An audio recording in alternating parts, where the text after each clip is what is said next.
পুরাতন BCS question থেকে বারবার রিপিটেডলি কোশ্চেন আসছে, কিন্তু তাও পারছি না। এর সবচেয়ে বড় কারণ হচ্ছে আমাদের বিসিএস কোশ্চেনগুলো সম্পর্কে ভালো মতো আমাদের প্রিপারেশন থাকে না, এবং আমরা জানি না কিভাবে বিসিএস কোশ্চেনগুলোকে পড়তে হবে। তো এই জন্য ইনফ্রা থেকে নিয়ে এসেছি আমরা GK smart sprint fully free একটি সিরিজ, যেটার মধ্যে আমরা আজকে থেকে সকল টোটাল দশম বিসিএস থেকে শুরু করে 45 এবং তারপরের বিসিএস গুলো পর্যন্ত সকল বিসিএস এর কোশ্চেনগুলোকে সলভ করবো ইনশাল্লাহ। এবং এই সিরিজের বিশেষত্ব হচ্ছে আমরা নর্মালি জানি যে বিসিএস কোশ্চেনগুলো যা আসে, এর যে অপশনগুলো থাকে তা অন্যান্য কোনো না কোনো একটা এমসিকিউ এরই আনসার। তো এখন যদি আমরা প্রত্যেকটা কোশ্চেন পড়ি এবং তার সাথে বাকি যে অপশনগুলো আছে যেগুলোকে ব্রেকডাউন করি যে এই অপশনগুলো কেন হলো না বা এই অপশনগুলো কার আনসার ছিল, তাহলে আমাদের মোটামুটি প্রিপারেশন ডান। তাহলে যতবারই রিপিটেডলি কোশ্চেন আসুক না কেন, সেটা মেডিকেল পরীক্ষা হোক কিংবা কোনো ভার্সিটি পরীক্ষা হোক কিংবা বিসিএস এরই পরীক্ষা হোক, আমরা সকল ধরনের রিপিটেড কোশ্চেনগুলোকে পেরে যাব এবং তাছাড়া তার ইকুইভ্যালেন্ট যা যা কোশ্চেন আসবে সেগুলোকেও পারবো। তো কথা না বাড়িয়ে শুরু করা যাক। প্রথমে পরিচয় দিয়ে নিচ্ছি, আমি আরাফাত আহমেদ স্বপ্নিল, পড়ছি স্যার সলিমুল্লাহ মেডিকেল কলেজ ঢাকায়। তো প্রথমেই আমরা আছি দশম বিসিএস নিয়ে। আজকে আমরা দশম বিসিএস এর যা আছে সবকিছু সম্পর্কে, প্রত্যেকটা অপশন সম্পর্কে সহজ জানবো। প্রথমতই আমাদের এখানে আছে বাংলাদেশের গণপ্রজাতন্ত্রের ঘোষণা করা হয়েছিল কবে। তো এই ডেটটা নিয়ে অনেক জল্পনা কল্পনা। দেখি প্রথমত কি কি অপশন রয়েছে আমাদের দেখতে হবে। 17ই এপ্রিল 1971 রয়েছে, 26শে মার্চ 1971, 11ই এপ্রিল 1971 এবং 10ই জানুয়ারি 1972। এখানে অবশ্যই খুব ভালো করে আমাদের খেয়াল করতে হবে, এখানে একটা সাল কিন্তু 1972-এর আছে। আমরা এটা খুব ভালো করে খেয়াল রাখবো যে সালটা কত এবং তার আন্ডারে আমাদের যে তারিখটা আছে সেটা কত। কারণ একই তারিখ আমি একটা কোশ্চেন খুব ভালো করে পারি কিন্তু ভুল হয়ে যায় ডেটটা, মানে সালটা ভালো করে খেয়াল না করার কারণে। এটার উদাহরণ এই দশম বিসিএসই রয়েছে, খুবই টেকনিক্যালি এই কোশ্চেনগুলোকে করা হয়। দেখি 17 এপ্রিল কি আছে 1971-এর কি ঘটনা আসলে ঘটেছিল সেটা আমাদের আগে জানা জরুরি। 17 এপ্রিল হচ্ছে আমরা জানি যে মুক্তিযুদ্ধের সময় তৎকালীন আমাদের যে যুদ্ধকে সুন্দরভাবে পরিচালনা করার জন্য একটা নতুন সরকার চালু করা হয়েছিল, যা হচ্ছে মুজিবনগর সরকার। অর্থাৎ আমাদের যেই মুক্তিযুদ্ধ তা আসলে নিজস্বভাবে পরিচালনা দরকার ছিল। আমরা জানি সেখানে 11টা সেক্টরে ভাগ করা হয়, আবার 64টি জেলাকে আরো অনেকভাবে ভাগ করা হয়ে এভাবে আমাদের মুক্তিযুদ্ধ পরিচালনা করা হয়েছিল। কিন্তু এই সরকার শপথ গ্রহণ করেছিল 17ই এপ্রিল, তাহলে মুজিবনগর সরকারের শপথ গ্রহণ করা হয়েছিল এই দিন। এখন এই শপথ গ্রহণের পাশাপাশি আমাদের যে গণপ্রজাতন্ত্রের সূচনা করা হয়েছিল, কারণ আমরা জানি যে 1970 সালের নির্বাচন, তাছাড়া যুক্ত ফ্রন্ট নির্বাচন, বিভিন্ন নির্বাচনের সময় পাকিস্তান সরকার আমাদেরকে এক ভুয়া নির্বাচন দিয়েছিল, যার কারণে আমরা আমাদের নিরঙ্কুশ বিজয় অর্জন করার পরেও আমরা কিন্তু আমাদের সরকার গঠন করতে পারিনি। এই জন্য বাধ্য হয়ে সেই যুদ্ধকালীন পরিস্থিতিতে 17 এপ্রিল গিয়ে শপথ গ্রহণ করে মুজিবনগর সরকার, এবং শপথ গ্রহণের মাধ্যমে যেহেতু এই সরকারের যাত্রা শুরু হয়, তাহলে এই দিনই আমাদের গণপ্রজাতন্ত্রের শুরু হয়েছিল প্রথম।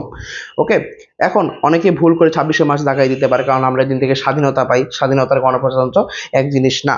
আচ্ছা, ফার্স্ট অফ অল দেখি তাহলে এটা হতে পারে না, কারণ এটা হচ্ছে আমাদের স্বাধীনতা দিবস। ঠিক আছে, আমরা প্রত্যেকটা অপশন সহ জানতে হবে, কারণ স্বাধীনতা দিবস কোনটি এটাও কিন্তু কোশ্চেনে চলে আসে। তাহলে এটা কি স্বাধীনতা দিবস কোনটি, সেই কোশ্চেনের আনসার এটা। আবার এখন যদি আসি 11ই এপ্রিল, 11ই এপ্রিল কি আসলে কোনো তাৎপর্য রয়েছে? অবশ্যই রয়েছে, কারণ এই 11 এপ্রিল হচ্ছে আমরা জানি 10ই এপ্রিল এই মুজিবনগর সরকারকে প্রতিষ্ঠা করা হয়। মুজিবনগর সরকারের প্রতিষ্ঠা করা হয়েছিল কত তারিখে? প্রতিষ্ঠা করা হয় 10 এপ্রিল। এখন এই 10 এপ্রিল যে প্রতিষ্ঠা করা হয়, আমরা জানি এই মুজিবনগর সরকারের প্রধানমন্ত্রী দেওয়া হয়েছিল তাজউদ্দিন আহমেদকে। এই তাজউদ্দিন আহমেদ এই 11ই এপ্রিল বেতার মাধ্যমে আবার ভাষণ দেন। তাহলে 10 এপ্রিল আমাদের মুজিবনগর সরকার গঠন করা হয় এবং 11ই এপ্রিল মুজিবনগর সরকারের যে প্রধানমন্ত্রী আছে তাজউদ্দিন আহমেদ, তিনি ভাষণ দিয়েছিলেন। তাহলে এই দিনের একটা তাৎপর্য রয়েছে। এবং 10 যে জানুয়ারি রয়েছে তাকে 1972-এর কথা বলা হয়েছে। এটাও একটি গুরুত্বপূর্ণ তারিখ, কারণ এটাকে বলা হয় বঙ্গবন্ধু যেহেতু পাকিস্তানের কারাগার থেকে মুক্তি পেয়ে বাংলাদেশে এসেছিলেন, তো এটাকে বলা হয় স্বদেশ প্রত্যাবর্তন দিবস। স্বদেশ প্রত্যাবর্তন দিবস। বাংলাদেশের বিভিন্ন দিবস রয়েছে এবং সেগুলোর সংস্কৃতি এবং বিভিন্ন জিনিসের সাথে জড়িত। সো আমাদের এই দিবসগুলোকেও খেয়াল রাখতে হবে, যে মানে দিবস এগুলো থেকে প্রায় কোশ্চেন চলে আসে। সো এগুলো আসলে অ্যাক্সিডেন্টলি মনে রাখা খুবই জরুরি, এবং সেগুলো যদি মনে রাখতে না চাই, ইনশাল্লাহ আমি সেটার জন্য আমার একটা সুন্দর নেমোনিক রয়েছে, আমি সেই নেমোনিকগুলো দিয়ে দিব। ওকে, তাহলে পরে চলে আসি যে গণপ্রজাতন্ত্রী বাংলাদেশের সংবিধান প্রবর্তিত হয় কবে। ঠিক আছে, কত দিকে। তাহলে আমরা একটু আবার সেই ইগুলা দেখে নিই। আমাদের এখানে আসে 25শে মার্চ 1971, 25শে মার্চ 1972, একই ডেটের আন্ডারে একাধিক সাল। আবার এই যে 16ই ডিসেম্বর 1972, 16ই ডিসেম্বর 1971, ঠিক আছে। এখানে অপশন দিয়ে আটকানোর, অপশন দিয়ে করার অনেকগুলো টেকনিক আমরা দেখতে পাচ্ছি। তাহলে আমরা প্রথমত আসি, আস্তে আস্তে বুঝতে হবে। প্রথমত 25শে মার্চ 1971 এই দিনটা কিন্তু বাংলাদেশের ইতিহাসে খুব একটি মানে কালো ইতিহাস বহন করে। কারণ এটা কি, এটা হচ্ছে কালো রাত। আমরা জানি এই দিন পাকিস্তান হানাদার বাহিনী আমাদের যে নিরস্ত্র বাঙালি আছে ঢাকার, এখন রাজারবাগ পুলিশ লাইন্স থেকে বের হয়ে রাত্রে 11টার সময়, তো এরপরে নিরস্ত্র অনেক হাজার হাজার মানুষকে খুন করে ঢাকা সহ দেশের বিভিন্ন অঞ্চলে। তো এই দিনটাতে আমরা জানি এটা কি অপারেশন সার্চ লাইট নামে পরিচিত, এবং এটা কিন্তু অনেক গুরুত্বপূর্ণ। অপারেশন সার্চ লাইট খুবই সহজ জিনিস, মনে হয় যে পারবো, কিন্তু অনেক ক্ষেত্রে এই যে এই সব কারণে আমরা ভুল করি। অপারেশন সার্চ লাইট কোন কারণে, দেখা যদি প্রথমেই থাকতো 1972-এরটা, তখন কিন্তু আমরা এটা ভুল করতাম, ঠিক না? আমাদের খেয়াল করতে হবে যে সালটা আসলে কত দেওয়া আছে। এখন আসি পরবর্তী প্রশ্ন, 1972 কি আসলে কিছু হয়েছিল? এদিন মূলত আসলে ওরকম তাৎপর্যপূর্ণ কিছু না। এদিন মূলত বঙ্গবন্ধু শেখ মুজিবুর রহমান যে আছে, তিনি জাতীয়করণের মতো একটা গুরুত্বপূর্ণ ধারার প্রচলন করেছিল 1972 সালের 25শে মার্চ। 1972 সালের 25শে মার্চ তিনি জাতীয়করণ করেছিল। এটা আমি লিখে দিতে পারি, কিন্তু এটা মূলত এতটা ইম্পর্টেন্ট না। আচ্ছা, এরপরে আসি, আমাদের আছে 16ই ডিসেম্বর 1972। 16ই ডিসেম্বর 1972 সালে কি হয়েছিল এবং 16ই ডিসেম্বর 1971 সালে কি হয়েছিল? আমরা জানি 16ই ডিসেম্বর 1971 সাল যেটা আছে, এটা হচ্ছে আমাদের বিজয় দিবস, ঠিক না? এবং এই বিজয় দিবসের প্রথম যে বার্ষিকী আছে 16ই ডিসেম্বর 1972, এই দিনই মূলত আমাদের গণপ্রজাতন্ত্রী বাংলাদেশের প্রথম সংবিধানটা প্রবর্তন করা হয়। আমরা জানি এর মাঝে কয়েকটা আরো সাল রয়েছে, যেগুলোতে আমরা জানি খসড়া সংবিধান প্রবর্তন করা হয়, খসড়া কমিটি গঠন করা হয়, অনেক কিছু হয়। তার মধ্যে একেবারে শেষে যে প্রবর্তন হতে পেরেছিল সেটা হচ্ছে একদম প্রথম যে বার্ষিকী আছে, বিজয় বার্ষিকী, সেটা হচ্ছে 16ই ডিসেম্বর 1972। তাহলে আমরা একটু সালটা খেয়াল রেখে যদি ভালো মতো দাগাই, তাহলে এগুলো আনসার কোনো ব্যাপার না। আচ্ছা, তাহলে এই আনসার আমাদের শেষ। এরপরে আসি, বিখ্যাত সাধক শাহ সুলতান বখলির মাজার কোথায়? বাংলাদেশ যেন এক মাজারের দেশ, ঠিক আছে। বাংলাদেশে কোনো মাজারের অভাব নাই, পীরের অভাব নেই, মুরিদের অভাব নেই, মাজারের অভাব নেই। তাহলে এখানে কোন সাধকের কথা বলেছে? শাহ সুলতান বখলি। এখন এখানে কি কি শহরে দেওয়া আছে? মহাস্থানগড় আছে, শাহজাদপুর আছে, নেত্রকোনা আছে, রামপাল আছে। এখন কোনটাই হতে পারে? আমরা জানি মহাস্থানগড় কোথায় অবস্থিত, মহাস্থানগড় অবস্থিত বগুড়ায়, বগুড়ায় আছে। আচ্ছা, এখন তাহলে কোথায় তার মাজার হবে? মেনলি আনসার আমাদের বগুড়া। তাহলে মহাস্থানগড়ে শাহ বকলি সুজার মাজার অবস্থিত। এখন পরের অপশনটা কি? শাহজাদপুর। এইটা কেন হলো না, এবং এটাতে কি কারো মাজার আছে? হ্যাঁ, এখানে আমি মনে রাখতাম শাহজাদপুর, এবং এই শাহ থেকে মনে রাখতাম হচ্ছে সুফি সাধক। সুফি সাধক, সুফি সাধক কে? সুফি সাধক অনেকেই আছে, তার মধ্যে একজন হচ্ছে মখদুম শাহ দৌলা। মখদুম শাহ দৌলা, এই যে সুফি সাধক মখদুম শাহ দৌলা আছে, এটাও খুব রেয়ারলি আসে, বাট আমরা তো মনে রাখতেই হবে। মখদুম শাহ দৌলার মাজার অবস্থিত হচ্ছে এই শাহজাদপুরে। এখন আসি নেত্রকোনা। নেত্রকোনা হচ্ছে আমার সবচেয়ে কাছাকাছি, কারণ আমার বাসা হচ্ছে ময়মনসিংহ, কিন্তু যেহেতু এখন পড়াশোনার স্বার্থে পুরান ঢাকায় থাকতে হচ্ছে, সো পুরান ঢাকাতেও মাজারের কোনো অভাব নেই। তো নেত্রকোনা, নেত্রকোনা কেন বিখ্যাত? সো এটা আমি আবার খুব ভালোই জানতাম, কারণ এখানে বিরিশিরি নামে একটা জায়গা আছে, স্পেলিংটা ভুল হতে পারে, বাট বিরিশিরি নামক একটা জায়গা আছে, খুবই সুন্দর, খুবই সবাই এখানে ফটোগ্রাফি করতে যায়। আর তারপরেও যদি কেন বিখ্যাত হতে পারে, আরও হতে পারে হাজং মাতা রাসমণি নামে একজন আছে, যার জন্য এই নেত্রকোনা বিখ্যাত। আচ্ছা, পরবর্তী কোশ্চেনে চলে আসি। পরবর্তী কোশ্চেন হচ্ছে, বাংলাদেশের লোকশিল্প জাদুঘর কোথায় অবস্থিত? এটা মোটামুটি সবাই পারবে, কারণ আমরা জানি লোকশিল্পের সাথে সবচেয়ে বেশি জড়িত একটা জায়গা হচ্ছে সোনারগাঁও। সোনারগাঁও হচ্ছে লোকশিল্প জাদুঘর এখানে আছে, কিন্তু বাকি স্থানগুলোও কিন্তু কম ইম্পর্ট্যান্ট না। ওকে, আরেকটা বিষয় বলে রাখি, এখানে দুইটা যে কোশ্চেন আছে আমাদের, উপরে কোশ্চেন এবং নিচের কোশ্চেন, সব দুইটার মধ্যে একটা জিনিস কম আছে, হচ্ছে রামপাল। রামপাল, রামপাল কিন্তু আসলে নর্মালি কোনো কিছুর জন্য বিখ্যাত না, একটা জিনিসের জন্য এখন বিখ্যাত হয়ে উঠছে, তা হচ্ছে বিদ্যুৎ কেন্দ্র। রামপালে আমরা জানি বাংলাদেশ সরকারের নতুন যে বিদ্যুৎ কেন্দ্র রয়েছে, পারমাণবিক বিদ্যুৎ কেন্দ্র, তা মূলত লামপালে অবস্থিত। ঠিক আছে, এখন আসি চট্টগ্রাম, বগুড়া বা সোনারগাঁও। তা এখন আসি, তাহলে চট্টগ্রাম কি আছে? চট্টগ্রামে কি কোনো জাদুঘর আছে? অবশ্যই চট্টগ্রামে অনেক জাদুঘর রয়েছে, তার মধ্যে উল্লেখযোগ্য জাদুঘর হচ্ছে জাতিতাত্ত্বিক জাদুঘর বলা হয়। যদি তোমার কোশ্চেনের জন্য পড়তে হয় তাহলে পড়তে হবে জাতিতাত্ত্বিক জাদুঘর। জাতিতাত্ত্বিক জাদুঘর অবস্থিত হচ্ছে চট্টগ্রামে। আর বগুড়ায় অবস্থিত আমাদের, আমরা জানি একটু আগে পড়ে আসছি, বহুস্থানে বগুড়ায় অবস্থিত আমাদের অনেক বড় প্রত্নতাত্ত্বিক নিদর্শন, যেটাকে আমরা বলি মহাস্থানগড়, এবং এটাও কিন্তু বর্তমানে জাদুঘর হিসেবে ব্যবহৃত হচ্ছে। তাছাড়া এই মহাস্থানগড় কিন্তু বরেন্দ্র জাদুঘর হিসেবে, বরেন্দ্র গবেষণা জাদুঘরও এখানে অবস্থিত। তাহলে কি বলতে পারি? মহাস্থানগড়। এখন তোমাকে যদি উল্লেখ করে দেয় লোকশিল্প, লোক কথাটার সাথে সবসময় সোনারগাঁওর সাথে একটা অন্যরকম ভালো সম্পর্ক আছে। লোকশিল্প যতগুলো বিষয় আছে এগুলো হচ্ছে মূলত সোনারগাঁওয়ের সাথে জড়িত। এখন এটা একটা কোশ্চেন, আরেকটা কোশ্চেন এটার সাথে চলে আসে যে এই যে সোনারগাঁওয়ের লোকশিল্প জাদুঘর, এটা প্রতিষ্ঠা করেছেন কে? এটাও প্রতিষ্ঠা করেছে আমার খুবই প্রিয় একজন মানুষ, সেটা হচ্ছে শিল্পাচার্য। শিল্পাচার্য বলতে আমাদের সবার প্রথমে যে নাম চলে আসে তা হচ্ছে জয়নুল আবেদিন। এবং এইটা অনেক গুরুত্বপূর্ণ একটা ইনফরমেশন যে এই সোনারগাঁয়ে অবস্থিত যে লোকশিল্প জাদুঘর রয়েছে তা কে প্রতিষ্ঠা করে? তা হচ্ছে শিল্পাচার্য জয়নুল আবেদিন। তারপরে আমাদের পরবর্তী কোশ্চেন যেটা রয়েছে দেখি, তা হচ্ছে বাংলাদেশের ইউরোপীয় বণিকদের বাণিজ্যের উদ্দেশ্যে প্রথম কারা এসেছিল? এখানে কি কি অপশন আছে দেখি। আছে ইংরেজরা, আছে ওলন্দাজরা, আছে ফরাসিরা এবং পর্তুগিজরা। এদের মধ্যে কে হতে পারে আনসার? প্রথমত দেখি, ইংরেজরা আমরা জানি, জাস্ট আমাদের যে পুরো উপমহাদেশটা ভাগাভাগি করা হয় 1947 সালে, এই ভাগ করার আগেই তো ইংরেজরা ছিল, তার মানে ইংরেজরা জাস্ট রিসেন্টলি বলা যায়। কিন্তু তাহলে এটা তো প্রথম হতে পারে না, কারণ এখানে যে প্রথম কারা বাণিজ্য করতে এসেছিল, তাহলে এখানে ইংরেজ যে হবে না এটা আমরা বলতে পারি প্রথমেই। তাহলে কি ইংরেজ আমাদের আনসার না? এখন তাহলে কি ওলন্দাজরা হইতে পারে? আচ্ছা, ওলন্দাজরা যদি আমি বলি, ওলন্দাজরা প্রথমে এসেছিল, কালারটা চেঞ্জ করে নিই, ওলন্দাজরা প্রথমে এসেছিল হচ্ছে 1600 কত সালে? আই থিঙ্ক 1630 সালের দিকে। হ্যাঁ, 1630 সালের দিকে ওলন্দাজরা এসেছিল।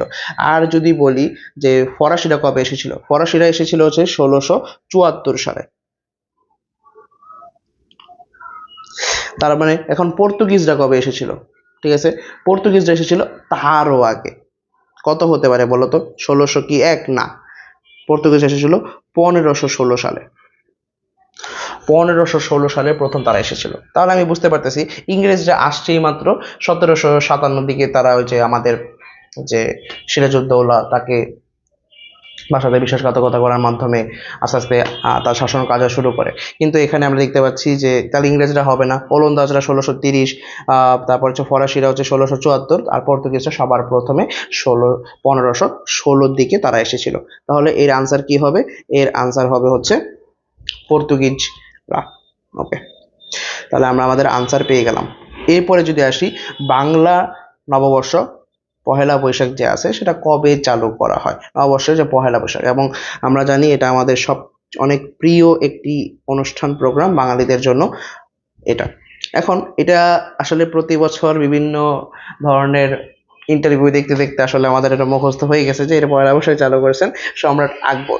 আচ্ছা, যেহেতু আমরা এটা পারবো, কিন্তু এখন জানা দরকার এর মানে করেসপন্ডিং কি কি কোশ্চেন আমাদের চলে আসতে পারে।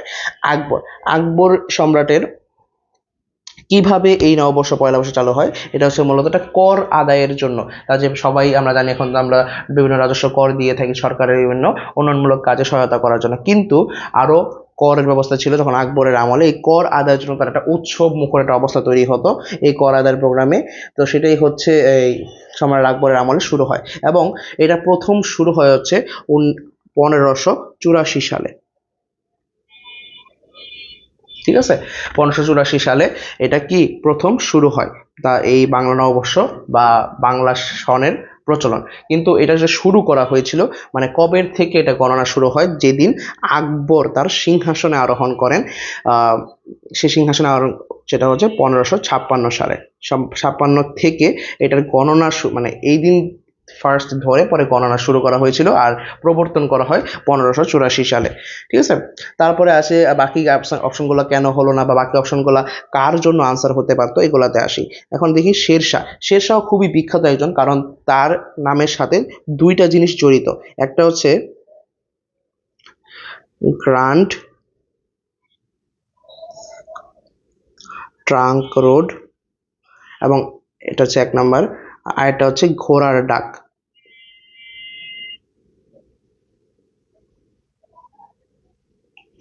তো শেরশাহ তার আমলে এই দুটো জিনিস আমরা দেখতে পারি, গ্র্যান্ড ট্রাঙ্ক রোড এবং ঘোড়ার ডাক, এই দুটো জিনিসের তিনি প্রচলন করেছিলেন। তারপরে আসে আমাদেরকে লক্ষণ সেন। লক্ষণ সেন হচ্ছে আমরা জানি কি সেন বংশের শেষ রাজা ধরা হয় তাকে।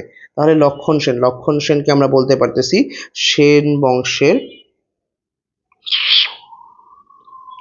আচ্ছা আমি একটু ভালো করে লিখে দিচ্ছি, সেন বংশের শেষ রাজা। সেন বংশের শেষ রাজা বলা হচ্ছে কাকে? লক্ষণ সেনকে বলা হচ্ছে সেন বংশের শেষ রাজা। আচ্ছা, এরপরে আছে কে? এরপর আছে শাহজাহান। আমরা জানি শাহজাহান একটা দেশের জন্য বিখ্যাত, তিনি অনেক কৃতিকর্ম করছে, কিন্তু এক যে কাজ করছে তার প্রেমিকার জন্য, এরপরে সব প্রেমিকরা পাগল হয়ে গেছে, তা হচ্ছে কি তাজমহল। সে তাজমহল নির্মাণ করে, তাজমহল প্রতিষ্ঠার সাথে তিনি জড়িত। সো এইভাবে বাকি অপশনগুলো কি হতে পারে সেগুলো আমরা জেনে নিলাম। এরপরে চলে আসি পাহাড়পুর বৌদ্ধ বিহারটি কি নামে পরিচিত। এটা অবশ্য আমরা অনেক পড়াশোনা করছি, বাট তারপরও এটা সম্পর্কে জানা জরুরি যে সোমপুর বিহার, ঠিক আছে, পাহাড়পুর বৌদ্ধ বিহার যেটা আছে এটার নামটা মূলত সোমপুর বিহার নামে পরিচিত। এবং এর নির্মাণ কাজ কে প্রতিষ্ঠা করছে, এইটার মধ্যে বিসিএস যারা কোয়েশ্চেন করেন তারা একটা মারাত্মক স্ট্র্যাটেজি খাটাইছেন। যেমন এই সোমপুর বিহার বা পাহাড়পুর যেটা আমরা বলতেছি, এটা কিন্তু নির্মাণ করছে ধর্মপাল। তাহলে কি ধর্মপাল নির্মাণ করেন। এখন আমরা দেখি ভালো করে যদি খেয়াল করি যে আমাদের অপশনে কিন্তু ধর্মপাল বিহারও আছে। ঠিক আছে, সো অনেকে একটু কনফিউজড হয়ে যেতে পারে যে আচ্ছা ধর্মপাল যেহেতু নির্মাণ করছে তাহলে তো সে তার নামেই রাখার কথা, হয়তো মেইন নামটা হবে ধর্মপাল বিহার, কিন্তু আসলে কিন্তু না। পাহাড়পুর বৌদ্ধ বিহারের মেইনলি পরিচিত হচ্ছে সোমপুর বিহারের নামে, এবং এর প্রতিষ্ঠা করেছিলেন কে এটা কিন্তু বারবার আসে, সো এটা আমরা ভালো করে খেয়াল রাখবো। আর এটা আছে জগদ্দহল বিহার। ঠিক আছে, এটা মূলত কিন্তু নওগাঁ অঞ্চলে অবস্থিত আরেকটা বিহার, এটা সম্পর্কে আমাদের তেমন কিছু লাগবে না। এবার আছে শ্রী বিহার, এটাও একটি বৌদ্ধ বিহার, যেটা এটার সাথে কোনো সম্পর্ক নেই। সো আমরা এটা শেষ করে ফেললাম। এবারে চলে আসি বাংলাদেশের চীনামাটির সন্ধান পাওয়া গেছে কোথায়। এখন এখানে যেই জায়গাগুলো আছে এগুলো প্রত্যেকটাই কিন্তু বিভিন্ন জিনিসের জন্য বিখ্যাত। এখন চীনামাটি কার জন্য বিখ্যাত এইটা বুঝতে হলে তোমাকে জানতে হবে কোনটা কই এবং কেন বিখ্যাত। ফার্স্ট অফ অল আমি বলে রাখি, চীনামাটি প্রথম পাওয়া গেছে বিজয়পুরে, এবং এই বিজয়পুর কোথায় অবস্থিত, বিজয়পুর যদি অপশনে না থাকে তাহলে বিজয়পুর মূলত কোন জায়গার অংশ এটাও তোমাকে মাথায় রাখতে হবে। সেটা হচ্ছে নেত্রকোনা। একটু আগে কিন্তু আমরা নেত্রকোনা সম্পর্কে পড়ছি, বিরিশিরি কথা বলেছিলাম। তাহলে এটা কোথায় অবস্থিত? এটা হচ্ছে নেত্রকোনা জেলায় অবস্থিত একটি অংশ বিজয়পুরে। বিজয়পুরেই প্রথম চীনামাটি পাওয়া গেছে। তাহলে এটা তো আমাদের আনসার পেয়ে ফেলছি, বাট বাকি অংশগুলো দেখে নিই। তাহলে রানীগঞ্জ, রানীগঞ্জ কেন? রানীগঞ্জ কিন্তু মূলত কয়লার জন্য বিখ্যাত। ঠিক আছে, এখানে কয়লা পাওয়া যায়। আবার টেকরহাটে, তাহলে এটা মূলত চুনা পাথর বা খনিজ সম্পদের বড় খনি, এখানে পাওয়া যায় না, মূলত পাওয়া যায় না, তাহলে এটা তো নাই কিছু, সো এটা আমাদের অপশন হতে পারে না। আবার বিয়ানীবাজার, এইটা খুবই খুবই ইম্পর্টেন্ট একটা জিনিস, এইটা একটু ভালো করে খেয়াল রাখবে, কারণ এটা আমাদের অন্য প্রশ্নের জন্য চলে আসতে পারে। এখন কি কোশ্চেন আসতে পারে, এখানে রয়েছে আমাদের বাংলাদেশের বিশাল একটা গ্যাস ক্ষেত্র রয়েছে, তাহলে গ্যাস ক্ষেত্রের জন্য বিখ্যাত। আমরা জানি বাংলাদেশে অনেক গ্যাস ক্ষেত্র রয়েছে এবং বাংলাদেশের গ্যাস খুবই উন্নত মানের গ্যাস, কারণ এটার মধ্যে মিথেনের পরিমাণ অনেক। তো এই গ্যাস ক্ষেত্রের জন্য বিখ্যাত হচ্ছে এই সিলেটের বিয়ানীবাজার। এবং আমি মজার বিষয় হচ্ছে পড়ার সময়টাকে ম্যাক্সিমাম ক্ষেত্রে বিরানি বাজার পড়তাম, অনেক পরে গিয়ে খেয়াল করছি এটা যে বিয়ানী বাজার, আসলে মাথার মধ্যে বিরিয়ানি করতে থাকে তো কিছু করার নাই। এরপরে চলে আসি আমরা পরের কোশ্চেনে। ঢাকা বিশ্ববিদ্যালয় প্রতিষ্ঠা করা হয়েছিল কত সালে?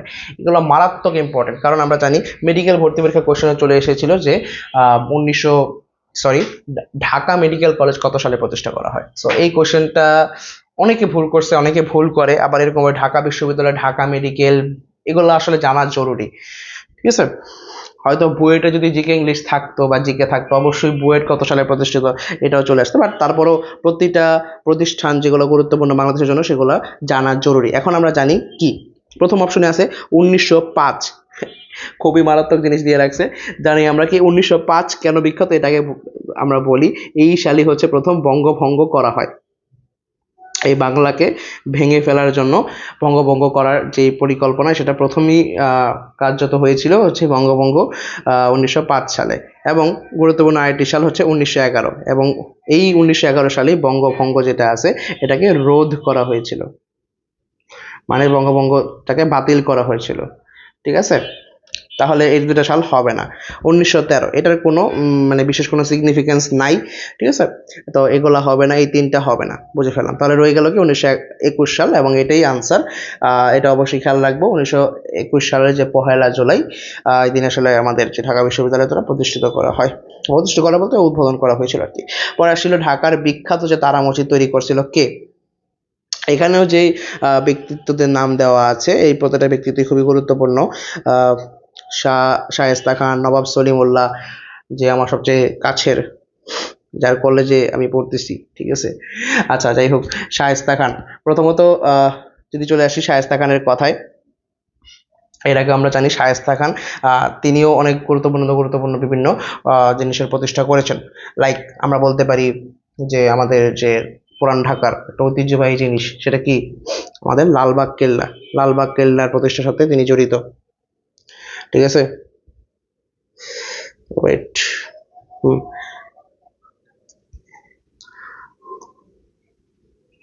লালবাগ কেল্লা।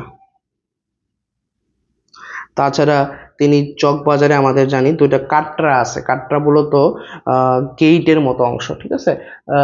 বড় বড় যে গেইটের মতো আমাদের চকবাজারে বড় কাটরা, ছোট কাটরা নামে আছে, এগুলা তিনি নির্মাণ করেন, এই শায়েস্তা খান। তার মানে তিনি খুবই গুরুত্বপূর্ণ কাজ করছেন। তারপরে আসি নবাব সলিমুল্লাহ। নবাব সলিমুল্লাহ তো আমাদের college, sir Salimullah medical college বানানোর ক্ষেত্রে নবাব পরিবারের অনেক বড় একটা অবদান ছিল। তাছাড়া ঢাকা বিশ্ববিদ্যালয়ের প্রতিষ্ঠা বলো কিংবা মুসলিম লীগ গঠনের যে আন্দোলন হয়েছিল সেগুলোর সাথেও তিনি জড়িত, ডিইউ প্রতিষ্ঠা বা অন্যান্য, ঠিক আছে? এরপরে আছে আমাদের মির্জা আহমদ জান, আসলে তার নামের সাথেই জান আছে, ঠিক আছে? তো মির্জা আহমদ জান মূলত তিনি হচ্ছে আমাদের আজকে এই কোশ্চেনের আনসার। ঢাকার বিখ্যাত যে মসজিদ আছে, তিনি এটা এটা নির্মাণের ক্ষেত্রে তিনি বড় ভূমিকা রাখছে, এবং 18 শতকের শেষে বা 19 শতকের শুরুতে এই নির্মাণ কাজটা করা হয়েছিল। আচ্ছা, পরে আছে খান সাহেব আবুল হাসনাত। খান সাহেব আবুল হাসনাত তিনি মূলত তারা মসজিদে যে আধুনিকায়নের সময় জাপানি যে টাইলসগুলো এখানে লাগানো হয়েছিল সেই কাজে তার একটু ভূমিকা আছে। তাহলে আমি যদি বলি যে তারা মসজিদের আধুনিকায়নে ভূমিকা রাখছে, আধুনিকায়নে ভূমিকা আছে তার। ওকে, এরপরে আসি পাখি ছাড়া বলাকা। এটা কি? এটা হচ্ছে এইটা কিসের নাম? এই যে এই টাইপের কোশ্চেনগুলো আমার খুব বিরক্ত লাগতো। দেখো, দুটি কৃষি যন্ত্রপাতি, অথবা কৃষি সংস্থা, অথবা উন্নত জাতের গম, অথবা কৃষি খামার, সবকিছুর সাথে কৃষি আছে, একটাই ব্যতিক্রম।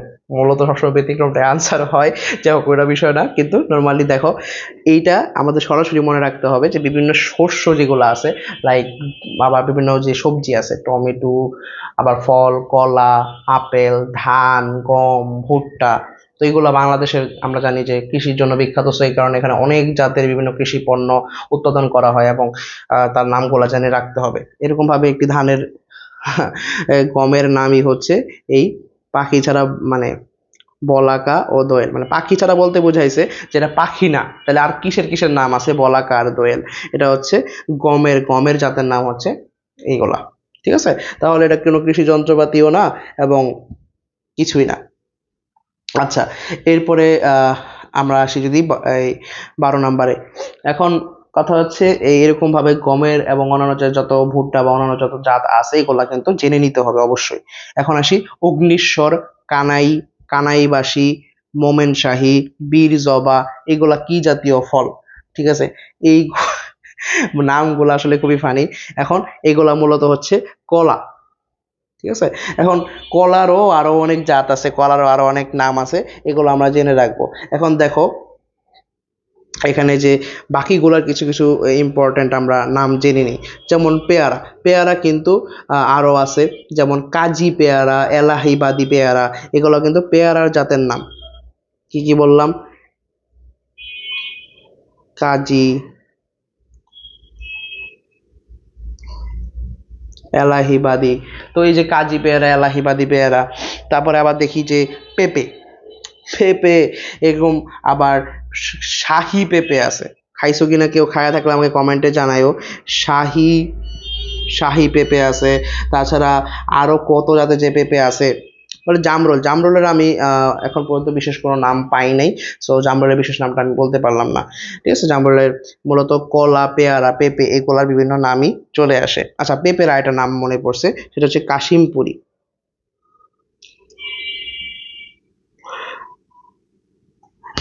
কাশিমপুরি পেঁপে আছে। আচ্ছা, এরপরে যদি আমরা চলে আসি আমাদের পরবর্তী কোয়েশ্চেনে, বাংলায় চিরস্থায়ী বন্দোবস্ত কবে চালু করা হয়?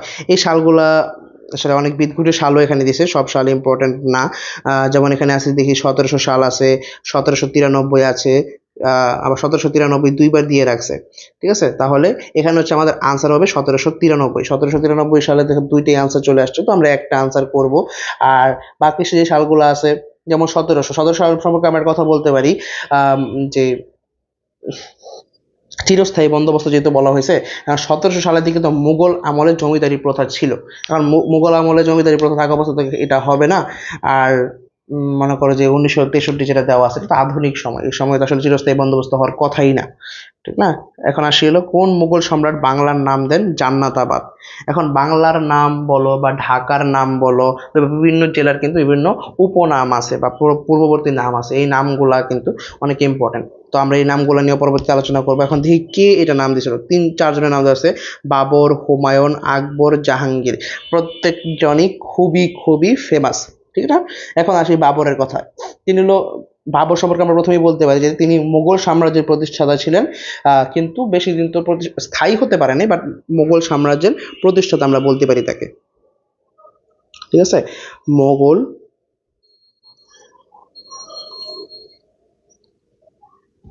সাম্রাজ্যের প্রতিষ্ঠাতা।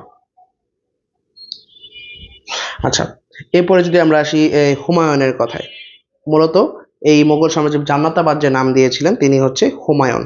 এই হুমায়ুন যে তিনি নাম দিয়েছেন, এবং তিনি এই নামটা কখন দেন? তিনি যখন গৌড়, আমরা জানি গৌড় যখন সে দখল করছে, এই গৌড় সাম্রাজ্য দখলের পরই তিনি এর নাম দিয়েছিল জান্নাতাবাদ। গৌড় দখলের পর। আচ্ছা, এরপরে আকবর। আকবর জানি আমরা যে বাংলা সনের প্রবর্তন করছে। তাছাড়া তিনি বাংলাকে সুবে বাংলার অন্তর্ভুক্ত করে, সুবে, এগুলো আমরা পড়ছি, অন্তর্ভুক্ত করছে। এরপরে আসি মহাদেশীয়দের মধ্যে ঢাকা বিশ্ববিদ্যালয়, ঢাকা বিশ্ববিদ্যালয়ের প্রথম ভাইস চ্যান্সেলর কে ছিলেন? এখানে মজার বিষয় হচ্ছে, এটাও খুবই কনফিউজিং হবে, কারণ নর্মালি এখানে যেই যাদের নাম দেওয়া আছে, যেমন রমেশচন্দ্র মজুমদার, মাহমুদ হোসাইন, সৈয়দ মোয়াজ্জেম হোসেন এবং স্যার এ.এফ রহমান, এই প্রত্যেকজনই ঢাকা বিশ্ববিদ্যালয়ের সাথে জড়িত। কারণ এই প্রত্যেকজনই কোনো না কোনো সময় উপাচার্য ছিলেন ঢাকা বিশ্ববিদ্যালয়ের। তো ঢাকা বিশ্ববিদ্যালয়ের উপাচার্য যেমন আমাদের যে রমেশচন্দ্র মজুমদার আছে, তিনি ইতিহাসবিদ এবং ঢাকা বিশ্ববিদ্যালয়ের উপাচার্য ছিলেন। তাহলে কি ইনি যে আছেন রমেশচন্দ্র, তিনি ছিলেন টিইউ এর ইতিহাসবিদ এবং উপাচার্য। আচ্ছা, তারপরে আমাদের যে মাহমুদ হুসাইন আছে, তিনি উপাচার্য ছিলেন। আবার সৈয়দ মোয়াজ্জেম, তিনি পাকিস্তান আমলের আবার প্রথম উপাচার্য ছিলেন। তাহলে কে বাদ পড়লো? তাহলে এই তিনজন যেহেতু হচ্ছে না, তাহলে এখানে আমাদের আছে স্যার এ.এফ রহমান। ঠিক আছে, এই হচ্ছে আমাদের আনসার, তিনি প্রথম বাঙালি উপাচার্য। আচ্ছা, এরপর আসি 1988 সালের সিউল অলিম্পিকে বাংলাদেশের কোন শিল্পকর্ম প্রদর্শনীতে স্থান পায়, মানে কার শিল্পকর্ম। ঠিক আছে, এখানে দেখি কার কার আনসার আছে। যে প্রথমত আছে হলো শামীম শিকদার, এটা কিন্তু আনসার না, আমি জাস্ট তাকাইলাম। আচ্ছা, শামীম শিকদার, শামীম শিকদার কেন বিখ্যাত বলতো? শামীম শিকদারের অনেক গুরুত্বপূর্ণ গুরুত্বপূর্ণ প্রতিষ্ঠিত আছে, এর মধ্যে একটা যদি আমরা নাম বলতে পারি সেটা হচ্ছে স্বোপার্জিত স্বাধীনতা, অনেক গুরুত্বপূর্ণ একটি ভাস্কর্য।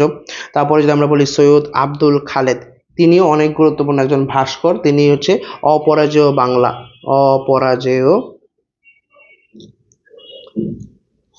বাংলা নামে একটি ভাস্কর্য আছে, তার ভাস্কর। আর হামিদুজ্জামান খান, তিনি কি, তিনি এটা যদি বলতে না পারলে তো খুবই খারাপ।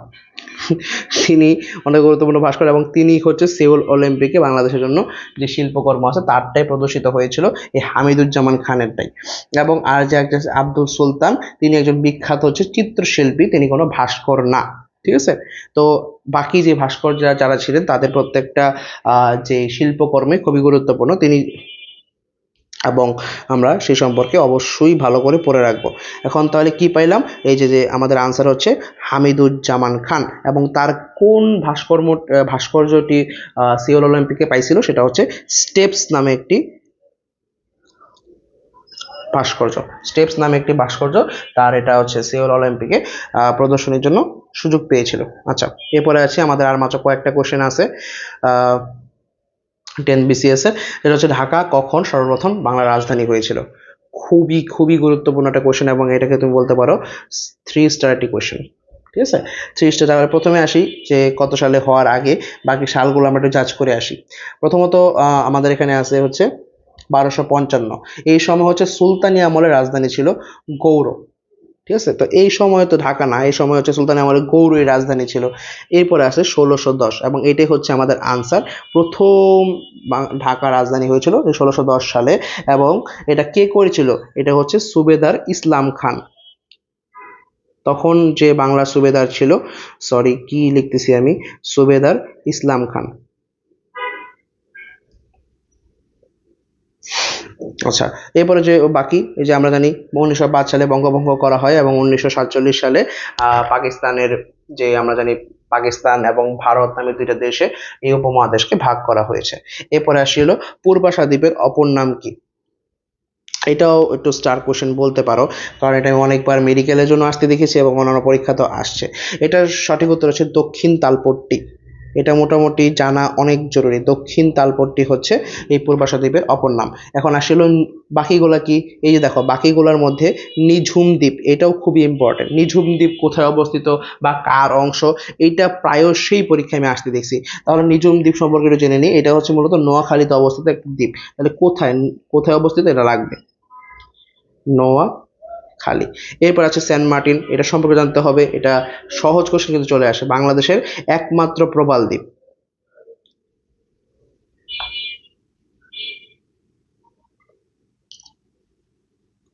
বাংলাদেশের একমাত্র প্রবাল দ্বীপ কোনটি, সেন্ট মার্টিন। আর দক্ষিণ তালপট্টি তো আমরা পাইলামই। এরপরে হচ্ছে কুতুবদিয়া, কুতুবদিয়া হচ্ছে কক্সবাজারের একটি বাতিঘর সমৃদ্ধ দ্বীপ। তাহলে বাতিঘর সমৃদ্ধ দ্বীপ বলতে গেলে কোনটি, তাহলে বাতিঘর আছে এই কুতুবদিয়াতে, কুতুবদিয়াও একটা দ্বীপের নাম, বাতিঘর সমৃদ্ধ। আচ্ছা, এরপরে চলে আসি কবর নাটক, খুব ভালো করে খেলতে হবে, খেলতে হবে না, খেয়াল করতে হবে। ঠিক আছে, দেখো আমরা মূলত জানি যে কবর নাটক, কবর শুনলেই প্রথমেই নাম চলে আসে যার, তারটাই প্রথম অপশনে দেওয়া আছে, হচ্ছে জসিমউদ্দিন। কারণ কি, জসিমউদ্দিন কিন্তু কবর কবিতা লিখছেন, নাটক না। তাহলে কবর যদি বলতো কবিতা, তাহলে আমরা বলতে পারতাম সেটা জসিমউদ্দিন। যেহেতু এটা জসিমউদ্দিন কি বলছে, নাটক বলছে, তার মানে এটা জসিমউদ্দিন হবে না। ঠিক আছে, কাজী নজরুল ইসলাম হবে না, কারণ কাজী নজরুল ইসলাম তো এটার আশেপাশেও নাই। কাজী নজরুল ইসলামের যদি আমরা কোনো নাটকের কথা বলতেই হয়, তাহলে আমরা বলতে পারি যে তার কাছে বিখ্যাত নাটক আছে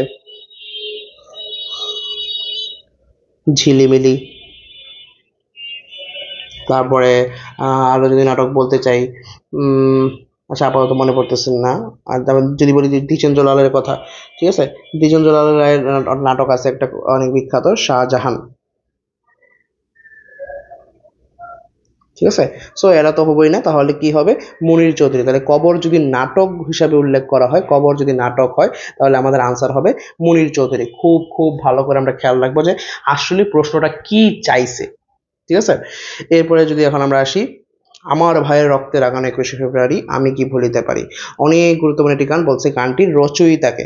এই সম্পর্কে জাস্ট 3টা কোশ্চেনই আসে এইটার জন্য। এটা হচ্ছে রচয়িতাকে, প্রথম সুরকার কে ছিল, বর্তমান সুরকার কে আছে। এই 3টা কথাই খুব ভালো করে খেয়াল রাখতে হবে। প্রথমত আসি গানটির রচয়িতাকে, শামসুর রহমান হবে না, তারপরে এটাও হবে না, এ তো সুরকার হবে না, তার মানে এটা হবে হচ্ছে আব্দুল গাফফার চৌধুরী, এটা হচ্ছে রচয়িতা। আর বর্তমান সুরকার হচ্ছে আলতাফ মাহমুদ।